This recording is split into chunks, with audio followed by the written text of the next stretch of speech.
Good night, ladies and gentlemen. Welcome to the press conference after the first session of the European Council. Without any delay, I will give the floor to President Van Rompuy. Thank you. Good evening. Tonight we focused on the economy. Our discussions fell into three parts. Firstly, economic policy coordination with the work done in the European semester and the Euro Plus Pact. Secondly, the implementation of the comprehensive March package. And thirdly, the situation of the countries under EU IMF programs, not to mention Greece. Concerning the first part, economic policies, all heads of state and government are taking tough decisions in their country to secure also growth and jobs. Tonight was the moment to see where we stand as a union. We had a good and long discussion on everybody's budgetary choices and on economic reforms. We concluded the first European semester, the new framework for economic policy coordination. We endorsed the recommendations of the Commission to the Member States without, I insist, without watering them down. That is very positive, all the more so since the Commission gave uncompromising assessments and strong political recommendations.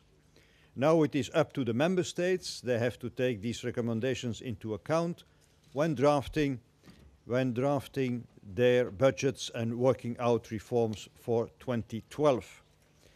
What I draw from our discussions is not that Member States can live with the Commission's recommendations. No, all members of the European Council are personally committed to implement them. We also discussed the commitments under the Euro Plus Pact by the 23 member states who participate in the pact. All agreed we are working in the right direction. We increasing competitiveness, fostering employment, reinforcing financial stability, improving the state of public finances, and especially on the pension sector. But we concluded that the next round of commitments should be more ambitious and more concrete. With this stronger economic policy coordination, the Union draws the big lesson of sovereign debt crisis in the Eurozone. Interdependence, the fact that decisions of one country affect all the others, especially for those sharing the euro. The way heads of state and government look tonight at each other's economic performances is new.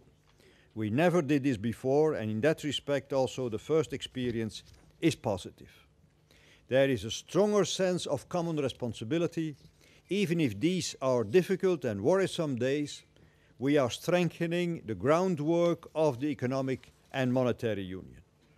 Second element in tonight's discussion, the state of implementation of the comprehensive March package of economic measures.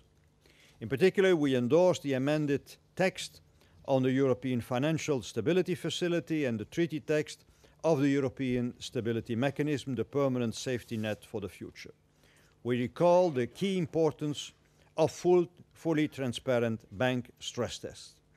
And regarding the legislative package for strengthening the economic governance, the so-called six-pack, a stronger stability pact and the new macroeconomic surveillance are within reach.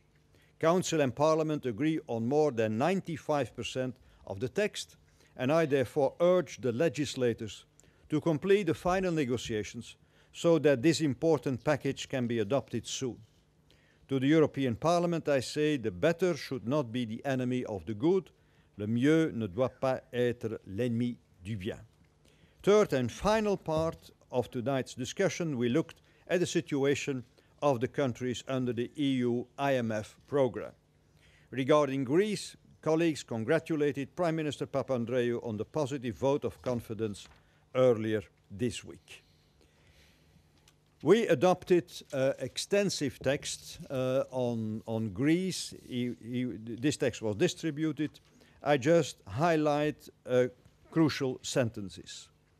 A comprehensive reform package agreed upon with the Commission in liaison with the ECB and the IMF, and adoption by the Greek Parliament of the key laws on the fiscal strategy and privatization must be finalized as a matter of urgency in the coming days. This will provide the basis for a new program jointly supported by its euro area partners and the IMF, and allowing disbursement in time to meet Greece's financing needs in July. The euro area heads of state and government agree that required additional funding will be financed through both official and private sources. They endorse the approach decided by the Eurogroup on the 20th of June as regards the pursuit of voluntary private sector involvement in the form of informal and voluntary rollovers of existing debt while avoiding a selective default. Tomorrow we will talk about three further issues: the southern neighborhood, in particular Syria and Libya and the Middle East peace process; second theme, migration and the free movement of persons within our borders; and last theme, a very positive one, is on Croatia and the positive conclusions of the negotiations and the positive signal we will send out to a future membership of Croatia. So that was our work of tonight and the program for tomorrow.